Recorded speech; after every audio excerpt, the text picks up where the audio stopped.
આ તરફ વાત કરીએ ભાવનગરની। ભાવનગર જિલ્લાના ખેડૂતોને પડ્યા પર પાટા જેવી સ્થિતિ સર્જાઈ છે। મહુવાના માર્કેટિંગ યાર્ડમાં ખેડૂતોની ડુંગળીનો પાક અચાનકથી ખાબકેલા વરસાદે પલાળી દીધો છે। વરસાદથી યાર્ડમાં પડેલ ડુંગળીનો જથ્થો પલળ્યો। 2 દિવસ પહેલા જ યાર્ડમાં શરૂ થઈ હતી ડુંગળીની આવક। એક તરફ ખેડૂતોને નથી મળી રહ્યા સારા ભાવ, તો બીજી તરફ વરસાદનો માર ખેડૂતોને સહન કરવો પડી રહ્યો છે।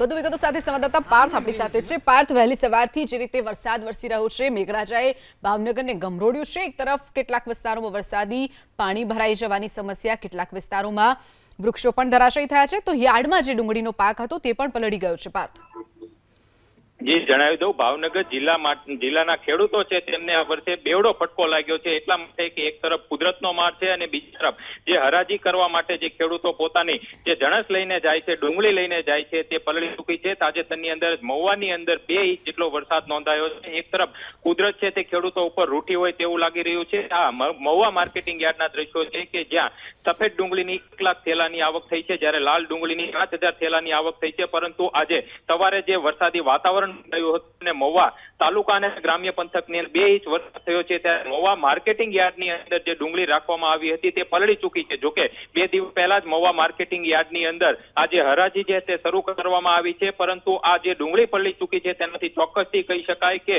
એ ખેડૂતોના મોઢે આવેલો કોળિયો છે તે છીનવાઈ ગયો છે। એક તરફ ખેડૂતો દિવસ રાત એક કરી અને મહા મહેનતે પોતાની ડુંગળીનું વાવેતર કરતા હોય છે, પરંતુ અંતિમ સમયે જ્યારે ડુંગળી હરાજી કરવા માટે જતા હોય છે ત્યારે જે શેડના અભાવે જે સુરક્ષિત રીતના ડુંગળી મૂકવાની હોય તેનો અભાવ હોવાના કારણે ગ્રાઉન્ડ ઉપર ડુંગળી મૂકે છે અને ત્યાં હરાજી શરૂ કરવામાં આવે છે। ત્યારે આ મહુવાની અંદર જે વરસાદ થયો છે તેમાં સફેદ અને લાલ ડુંગળી પલળી જવા પામી છે કે ખેડૂતો પોતે રોષ વ્યક્ત કરી રહ્યા છે।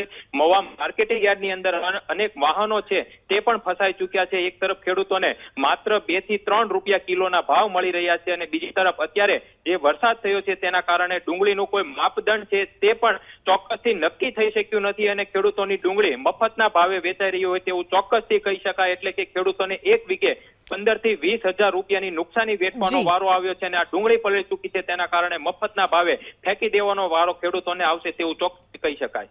ચોક્કસથી પાર્થ, માહિતી બદલ આભાર।